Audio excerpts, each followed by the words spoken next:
Okay, I'm making another video. This one is about the tilt rotor actuator, which is a linear motor driving this bolt. I've upgraded the bolt. It's a 1/2 inch bolt now. And the reason I upgraded this is because I'm putting this out in the field where it's going to be a lot more wind.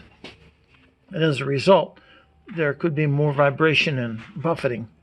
To solve that problem, one of the things I did is I added an automotive shock absorber here. And the shock absorber is in parallel with the linear actuator. And what it does is it provides constant pressure downward because it's a gas-filled shock so that there's no slop, there's no wink in the assembly. If I hook up the battery here, I can get it to start running. There we go. So you can see the actuator moving. The linear actuator here is pulling in, and the whole assembly is turning.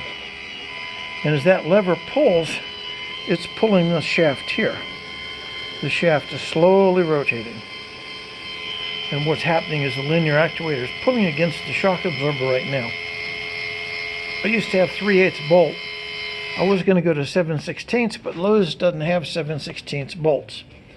So I went with a 1/2 inch bolt. Nothing like overkill.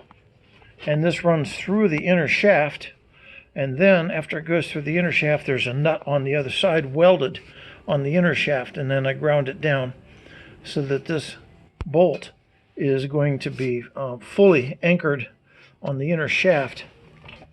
And you can see there's no play to it at all. Once again, it's under compression because of that shock absorber. And that's what the actuator looks like in my first iteration. After I get it painted and everything and mounted up on the pole, it'll look a little different, but this is what we got for now. And it's just an automotive shock absorber with a bracket holding it on in parallel with the linear actuator, and both of those are driving this 1/2 inch rod through a little flag assembly I made down here just to connect to the linear actuator right here.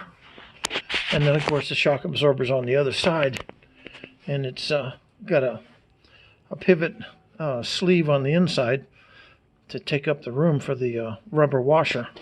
And this end over here is very much the same way. So that's what we have.